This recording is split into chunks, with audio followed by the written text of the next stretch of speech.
I was shocked when I learned from my friend Matthew that he had sold the house I inherited from my father for $750,000. He delivered this startling news with an unsettling cheerfulness during a phone call from the hospital. Adding to my astonishment, he revealed his plans to travel with his mistress. The whole scenario seemed completely absurd to me, and I struggled to understand why Matthew would make such a decision about a house that held such sentimental value to me. Moreover, he casually mentioned that he intended to leave his family, including his 10-year-old son, Lucas, behind. Matthew's indifferent attitude toward his son, whom he complained was becoming too arrogant and annoying, deeply upset me. His heartless comments about Lucas filled me with rage as I grappled with the bewildering news of the house sale and his plans to abandon his family. I felt a mix of anger and disbelief. It seemed like I might lose my grip on reality. I felt compelled to step in and stop Matthew from rashly getting rid of the house. My name is Edward, and I am a 40-year-old accountant. My life with my wife, Sarah, and our 10-year-old son, Lucas, has been increasingly troubled. Marital strife has been growing, fueled by suspicions of Sarah's cheating that have lingered for about a year. Though I had no solid proof, her behaviors, like staying out late with friends, returning home with strange scents, and buying expensive clothes that weren't for me, raised alarms. Yet I've been too scared to confront her about her possible affair, leaving me paralyzed from taking any decisive action.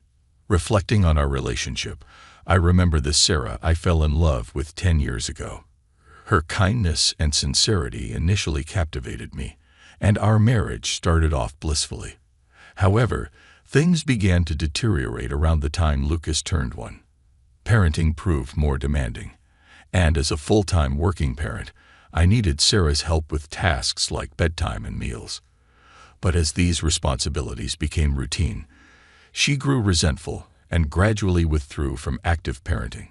She began to argue that since I worked from home, all child care duties should fall to me. Sarah's resentful remarks were frequent, and she often left me and Lucas by ourselves, while she secluded herself in our bedroom. As she became more detached, her interactions with Lucas lessened. Even on her days off, she dismissively told him that playing was my job, and that she was too busy. Sarah did not consider Lucas's feelings, often scolding him if he cried and blaming my parenting when things went wrong. To protect Lucas from her harsh words, we would often escape to our room and play by ourselves. It's painful to see how our once happy marriage has become so strained and tumultuous, leaving me to navigate these challenges largely on my own. Whenever I found myself craving a little personal time for hobbies like reading or watching movies, the reality of living with my son Lucas constantly left me with hardly any time for myself. Meanwhile, Sarah was often indulging in her yoga classes and shopping sprees. It felt unfair, but I hesitated to voice my discontent, since we depended on her income as well. This sense of helplessness and frustration had been building over the past 11 years of our marriage as Sarah's lack of interest in parenting and her harsh language became distressingly routine. A stark contrast to the thoughtful and caring woman I had married. Despite these challenges, I knew it was crucial to maintain stability for Lucas's sake, since our livelihood depended on Sarah's earnings. One afternoon, while Lucas and I were drawing together, he praised my artistic skills and suggested I could turn drawing into a profession. Despite Sarah's often dismissive attitude, Lucas had grown into a forthright, cheerful, and honest boy, qualities that mirrored the opposite of my more reserved nature. It was heartening to see him thrive at school, popular among his friends, and a favorite of his teachers.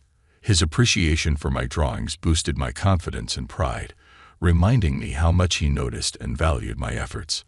I cherished his positivity, which brought light to the challenging dynamics of our family. That evening, however, our home life took a familiar downturn. Sarah came home drunk and collapsed in the living room. Her drinking had become increasingly worrisome. As I managed to get her jacket off, a piece of paper fell out. It was a receipt from a hotel, a clear and damning confirmation of my long-held suspicions about her infidelity. Trying to hide my inner turmoil, I quietly tucked the receipt away on a shelf, and as the night unfolded, I lay awake wondering how to confront Sarah about this revelation.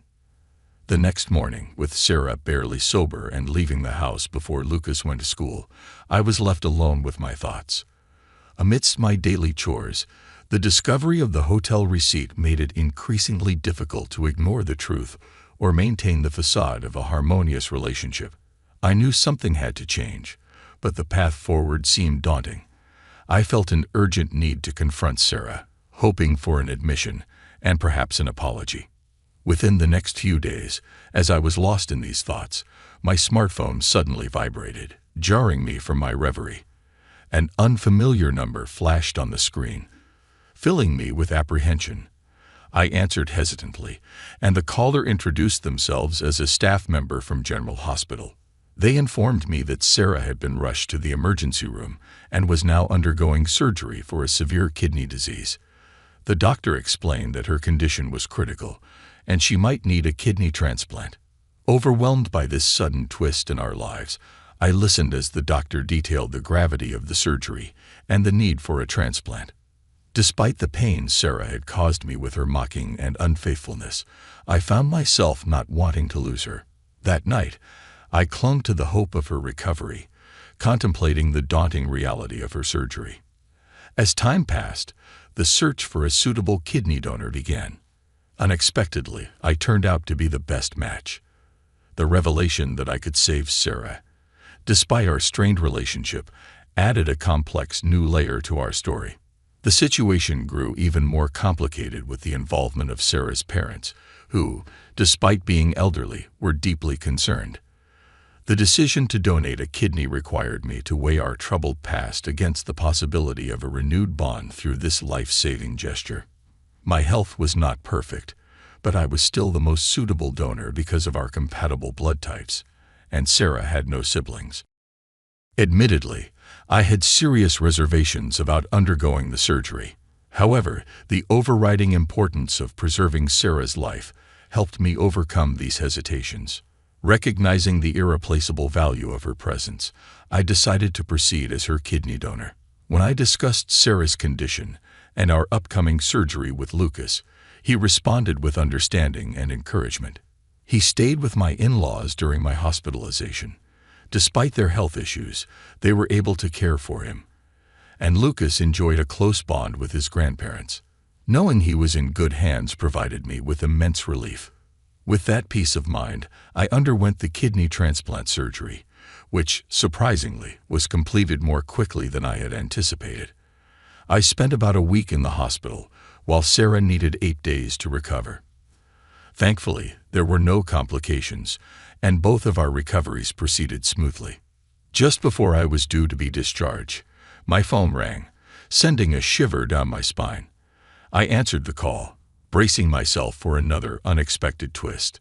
As I spoke to Sarah, who had just received my kidney, I expected words of thanks for the life-saving donation and asked about her recovery. But the conversation took a shocking turn.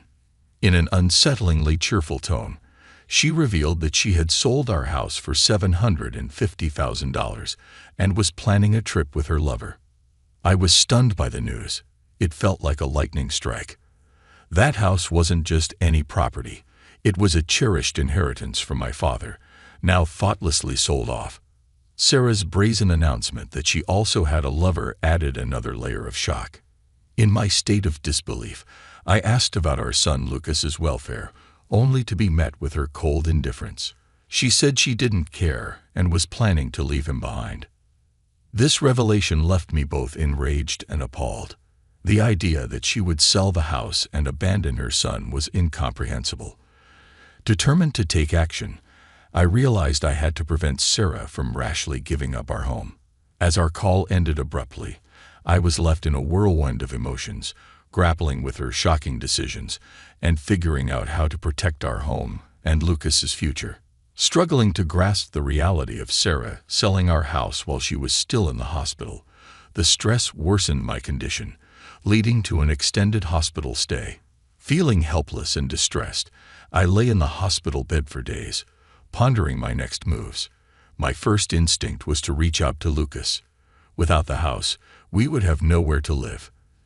Despite my anger at Sarah for her audacious actions and her affair, my primary concern was for Lucas's well-being. I decided to call him at my in-laws' house, where he answered the phone. I anxiously asked Lucas how he was coping and if he felt lonely, especially with the news of our house being sold by his mother. His response was unexpectedly reassuring.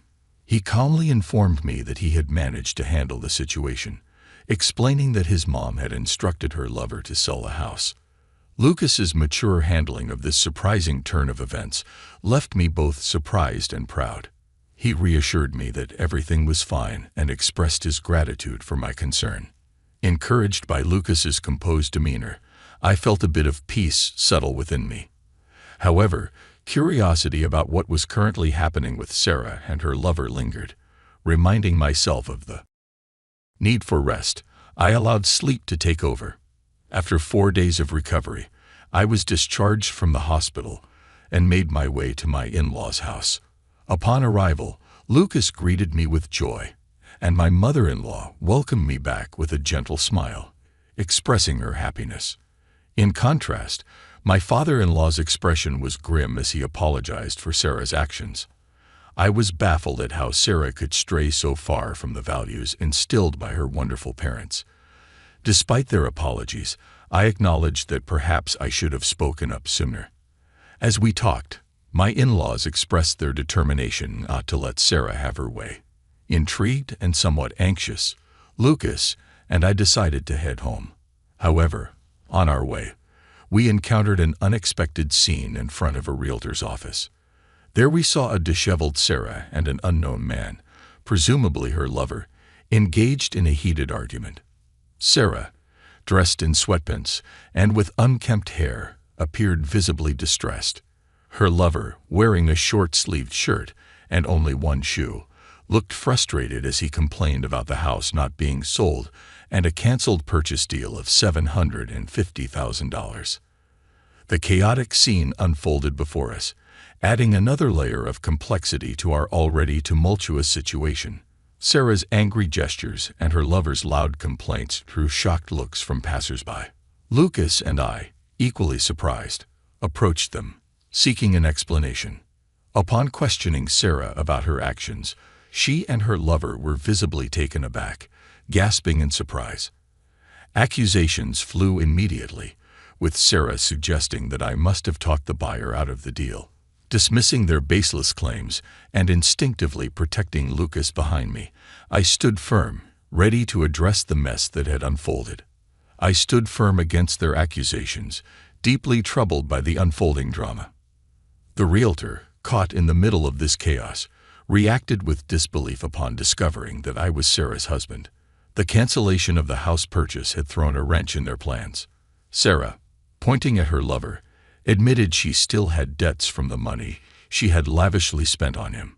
It slowly dawned on me that Sarah intended to sell the house to settle these debts and secure a new place for them both.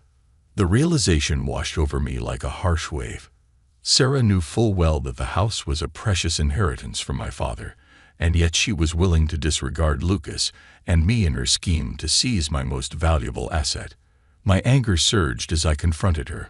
Despite the tense situation, she continued to hurl insults, displaying a shocking lack of decency.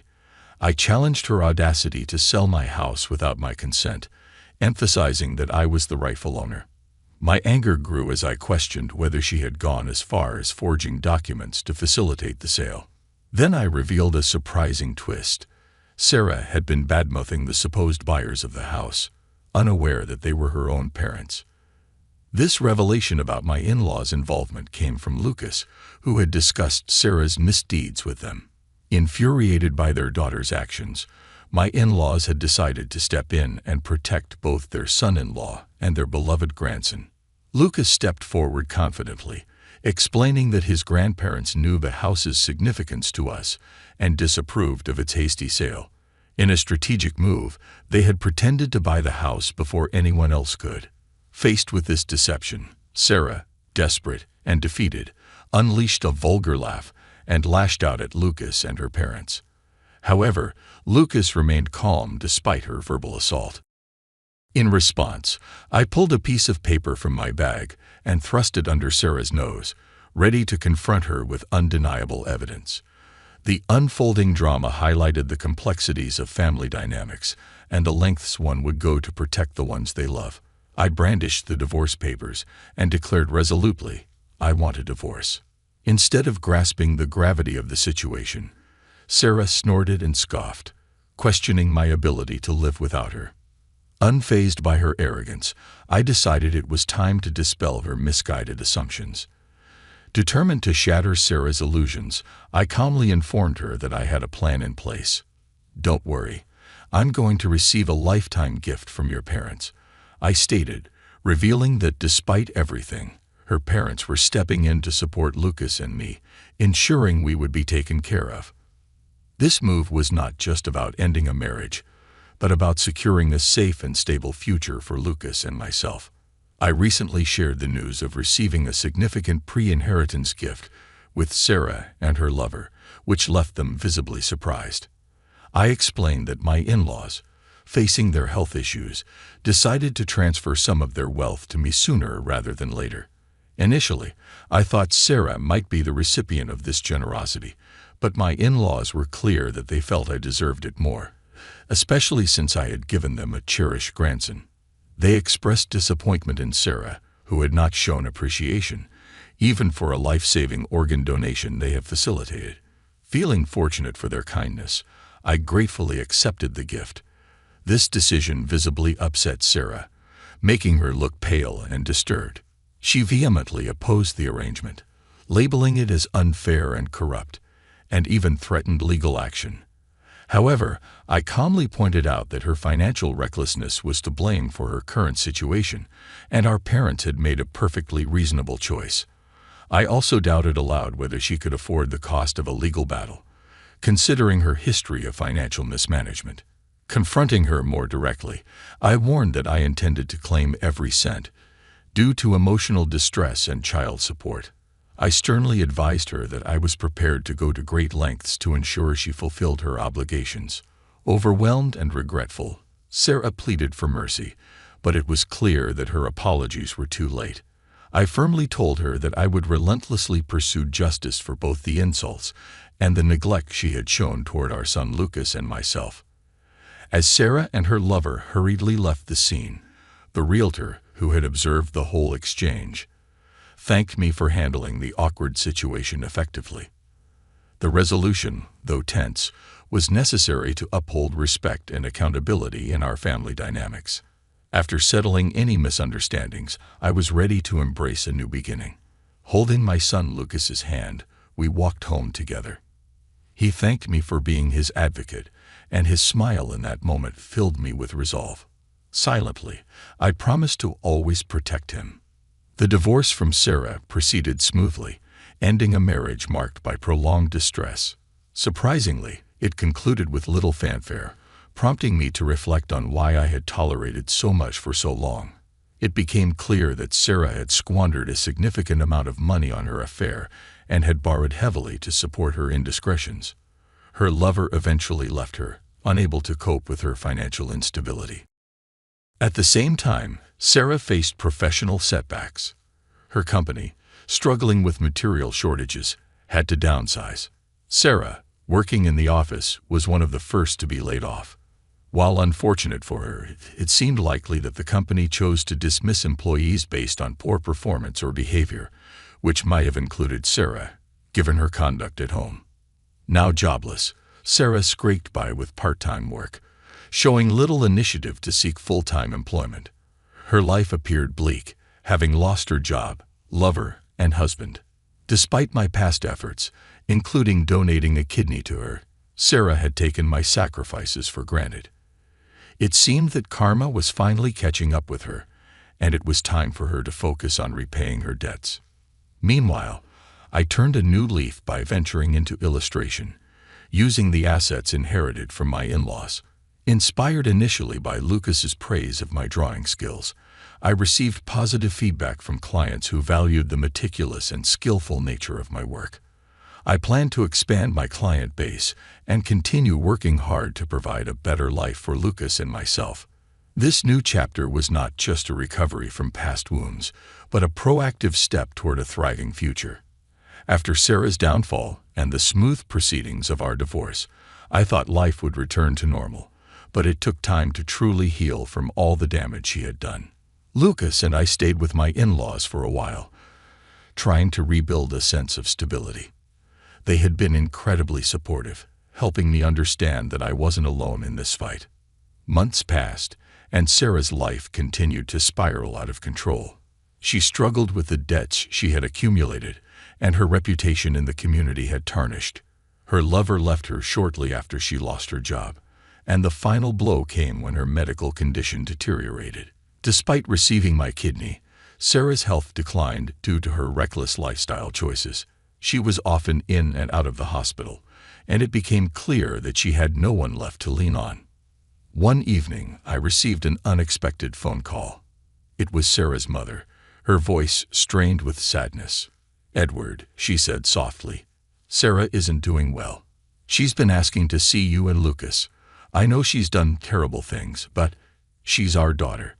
Would you consider visiting her? For closure, if nothing else." I hesitated. Could I really face her after everything she had done? Could Lucas? After some thought, I sat Lucas down to explain the situation. He was growing up so fast, becoming more independent, more thoughtful, and wise beyond his years. I didn't want to burden him with seeing Sarah, but I felt it was his choice. "Dad," he said calmly, "I want to go. She's still my mom, even if she hasn't been a good one. Maybe this is a chance to make peace." His maturity never ceased to amaze me. The next day, we made our way to the hospital. Walking through the sterile halls, I felt a knot in my stomach. We entered her room to find Sarah, frail and pale, lying on the bed, her once vibrant appearance now a shadow of what it had been. Her eyes, once full of disdain, softened when she saw Lucas. "Lucas," she croaked, trying to sit up but failing. Lucas stepped forward, hesitant but compassionate. "Hi, Mom," he whispered, holding her hand gently. She broke down, tears streaming down her face. "I've been a horrible mother, haven't I?" she admitted. "I pushed you both away. I was selfish. I don't expect forgiveness, but I needed to tell you I'm sorry." Her words hung in the air, a mix of regret and desperation. I wasn't sure how to feel. For so long, I had harbored anger and resentment, but seeing her like this, vulnerable and broken, made me realize that the person she had become wasn't the one I had fallen in love with. She had lost her way, consumed by her own desires and insecurities. Lucas nodded, his face composed. "I forgive you, Mom. But it's not for you. It's for me. I need to let go of the anger so I can move on." I felt a lump form in my throat, proud of Lucas for showing such grace. Sarah looked at me, tears still in her eyes. "Edward, I don't deserve your forgiveness, but thank you for saving my life, even after everything." I didn't respond immediately. I wasn't sure if I could forgive her, but I knew that holding on to the bitterness wouldn't do me any good. "You don't need to thank me, Sarah. Just take care of yourself. For your sake." The visit was brief, but it gave all of us a sense of closure.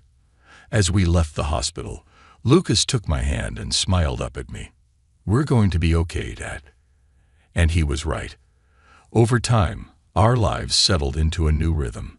I poured my heart into my illustration business, gaining more clients and expanding my portfolio. Lucas thrived at school, excelling in his studies and making even more friends.